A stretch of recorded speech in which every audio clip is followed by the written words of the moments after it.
This is Perfect Harvest MLP Studios. Hello every pony and welcome to the show.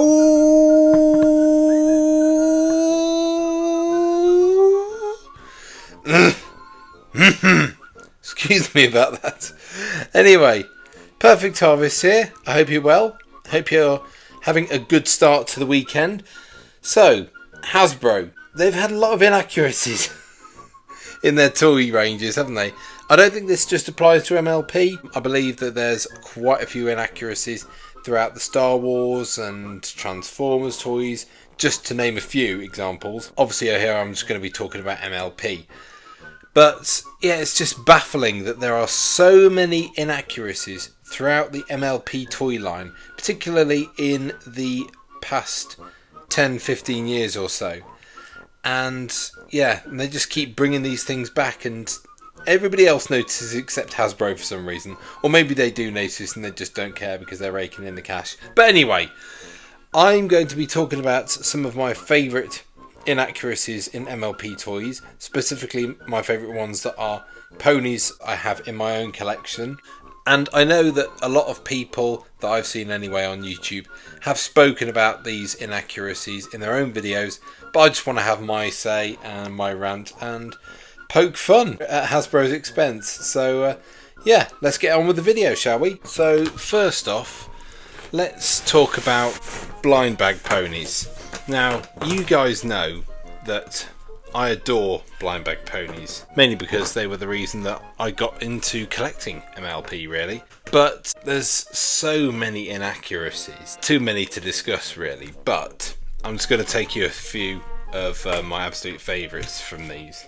Let's get the elephant in the room out of the way first. This is apparently Sapphire Shores. Well, this particular one's from Wave 15. Sapphire Shores does not look like this. She is not a unicorn. And do you know what the weirdest thing is? They made this blind bag figure, but then a couple of years later they made a Friendship is Magic collection figure of her. The skin colour's pretty much right, but apart from that, does this look like Sapphire Shores to you? Not a lot of competition really. The only problem with this one, she's got wall eyes. I will come on to that in a bit, but yeah, why is she a unicorn? She's an earth pony. I don't know. Here's the other big elephant in the room when it comes to MLP blind bags. Wave 1 Fluttershy. I know this particular variant of Fluttershy didn't appear only in Wave 1 because, oops, sorry, look. The crystal version was one of the very first ponies that I bought from Wave 18, and that was in 2017. Why is she in the Rainbow Dash mould? I mean, they did eventually introduce the proper Fluttershy mould, but then they reintroduced this, and just think why. Yeah, anyway, I still love her for that reason, that she's so inaccurate. Here's another inaccuracy which I've only just noticed actually today. So this is obviously Derpy in the Rainbow Dash mould, which, you know, I'm not blaming Hasbro for using the Rainbow Dash mould because that does actually look like Derpy from a distance. What I've just noticed though is that she doesn't have wall eyes. I mean, that's part of her character design, you know, that she's got wonky eyes. This blind bag figure came out in 2017 in the My Little Pony the Movie blind bag series. 4 years earlier, in the Soaring Pegasus set, we got this Derpy figure that has wall eyes. How come the older one is better than the newer one? Surely it should be the other way around. Here's another one of my favourite things. So here we have, I think it's Wave 11, the Neon Bright wave, Alicorn Princess Twilight. Here is my other Alicorn Princess Twilight in the same mould, and she is from the Magic of Every Pony MLP Movie Roundup collection. Apart from the fact that this one's transparent, can you notice something? This one seems to have some sort of growth on her chest. Oh no, it's actually, they've not bothered to paint the necklace.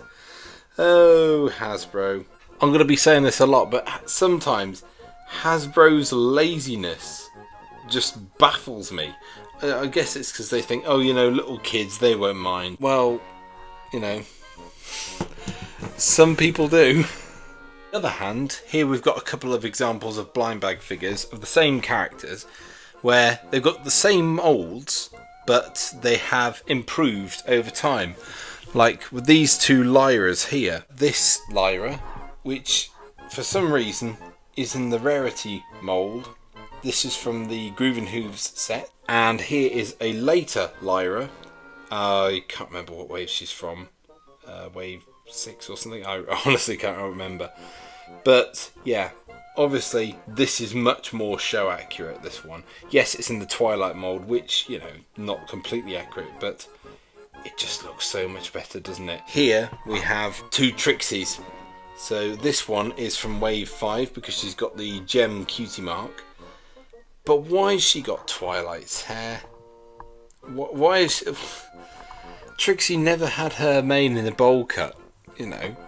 She never had bangs, but, you know, again, this Trixie in the Rarity mould, whilst it is not accurate at all, it's more of her personality, you know, strutting along because she thinks she's so important, because she's best pony. This Trixie, with this haircut, kind of makes me think of that Scribbler comic dub that she did called Trixie's Big Chance. Trixie is so happy you agreed to this. Here is Sky Wishes from wave 15 again, that infamous wave of inaccuracy. She's just got sort of crimson or maroonish coloured mane and tail, whereas she's apparently supposed to look like this in the merch advertising. Now, here we have a crystal unicorn Twilight sparkle blind bag figure. She's from wave 18. Now, for those of you who know your blind bags, wave 18 came out in 2017. Hasbro, I've got to ask you something. When did you make Twilight an alicorn? Did I hear you say 2013? So why is she still a unicorn in the blind bag waves? I know Yum Soda said this in one of her old MLP videos when she was actually, I think it was wave 15 that she was unboxing, the same wave as Sapphire Shores back there. Hasbro, do you even My Little Pony? But, you know, why is she a unicorn? I mean, it's a nice figure. It's just really dark colours. I don't know if that's just because of the purple. But yeah, why is she a unicorn, guys? Come on, continuity, really. Here we have yet another elephant in the room for MLP inaccuracies. It's Pink Celestia. This is the very first toy of Princess Celestia that was ever made, I believe. She's pink.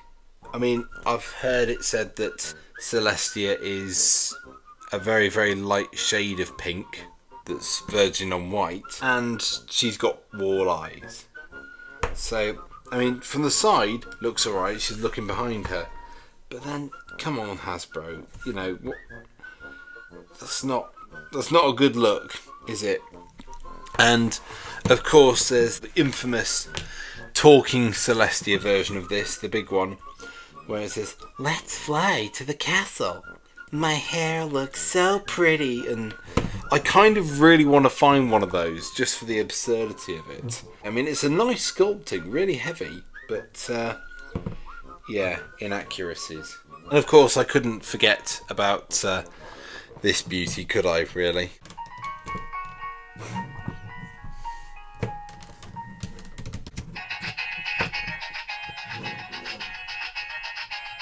I mean, the walled eyes don't look so bad on her, but yeah, it's just not... She's not this body sculpt, she's not a tall alicorn. It's just a shame at this point in time, you know, to think that when this toy first came out, Cadence was just a marketing ploy. She didn't really have any character apart from the fact that... Hello, I'm Princess Cadence. Today's my wedding day. Yeah, you know, it was just the fact that she was getting married and she was all excited about it. My dress is so pretty. You're not wearing a dress, love. I know the Celestia is the same mould as this one, but again, I just want to find that Celestia just so for the absurdity of it. In keeping with the theme of walled eyes, another quite infamous one is Princess Skystar from the MLP movie line. This particular one came with the shell that plays the music. But yeah, why? Why Hasbro? It's a brilliant toy, you know, brilliant sculpting, it works really well. One of the first Sea Pony toys that we had from Hasbro, but they just ruined it with those eyes. And the hippogriff version of her had the same problem. It didn't even stop with Hasbro because Vidal, who made the MLP movie Busy Book figures, were guilty of the wall eyes as well. As you can see that she's looking that way. She's looking that way as well. Here we've got derp-eyed Selena Blue, even derp-eyed Queen Haven. And you know what, all through all this, the actual official Queen Haven figure looks alright. She's probably one of the best Sea Pony figures that we have, really.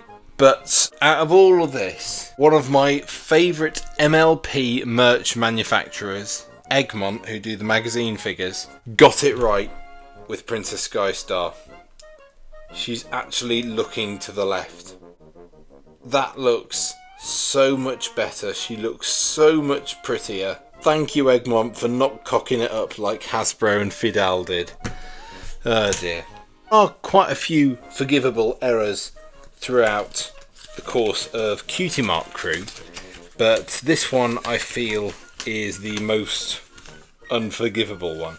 So this is Sandbar. So Sandbar is clearly a cult in the show, as his body sculpt and voice suggest. So why has the picture of him got eyelashes, which in the MLP world implies the female gender? So yeah, that's 1 point away for this. The main thing is, so the toy itself doesn't actually have eyelashes. He's sort of got the typical Sandbar eye shape, which is good, and the colours are all correct. Have you just noticed it? Why is he a Pegasus? Why Hasbro? He's an Earth pony. Was that an episode of season 8 or season 9 that we missed, where Sandbar just magically sprouted wings? Was it like a follow-up to the molting with Spike growing his wings? Yeah. I mean, it's a nice little figure, but as long as you look at it from the front or sort of this side, where the wing... actually, no, you can't. You can still see it. Oh, Hasbro, your quality control will never cease to amaze us. I'll tell you what, one of my favourite characters from MLP is, Pony Life especially, Fire Dash. You ever heard of her? No? Well, here she is.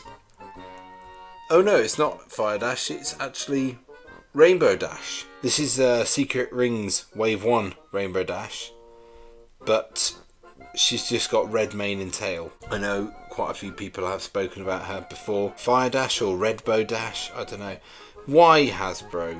You know, like I said with that Egmont figure of Princess Skystar, it's amazing that third-party manufacturers like Egmont and Funko and Basic Fun and even some Gachapon manufacturers can get all her colours in her mane, but Hasbro can't. Unbelievable. If we also look at the Pony Life Smashing Fashion Rainbow Dash, she has most of her colours in her mane. At least they were making the effort there. And finally, it wouldn't really be an MLP Inaccuracies video if I didn't talk about some of the figures from the G5 Snow Party Advent Calendar, would it? I mean, I think out of all of these, the least offensive, all of these ones that are on display anyway, is probably Sunny, because the Applejack mould kind of works for her body sculpt, for her hair sculpt. But yeah. And then on top of that, you got Izzy, who looks so... her skin is so dark. I mean, if you want dark skin tones, look at Pip. I mean, Pip is not this dark. Why is she the darkest? And how come her mum, Queen Haven, has more show accurate colours than actual Pip? Zip's colours... yeah, Zip kind of works, except she's got her hair's going down instead of up. Argyle, he didn't have hair like that, and why hasn't he got a beard painted on? The biggest one, why does Phyllis look like she's going to attack me in my sleep? I don't know. The irony of this all being that the least offensive out of all 25 figures from that advent calendar was definitely Minty. Mainly because you guys know how much I love Minty, but also just because, you know, she didn't actually appear in the show, so this is probably what she would have looked like. So, you know, even though there are actually this one and the big brushable, there you have it. Just because I don't like the inaccuracies in these toys doesn't still mean that I don't love these toys themselves. Otherwise they wouldn't be in my collection. Silly thing to say, really. But yeah, like I say, I know lots of other people have done these videos, but I just want to do my video really. So anyway, I hope you enjoyed this video. If you did like it and you like what you see, don't forget to like, comment if you fancy, and subscribe if you haven't already. And I will see you in the next video, whenever that will be. Cheers for watching, guys. Take care. And you'll open up your window and you'll suddenly find that a peanut has knocked on your door. It doesn't make sense, it doesn't make sense, but if you understand this, then you're mad. It doesn't make sense, it doesn't make sense, and the singing is also quite bad.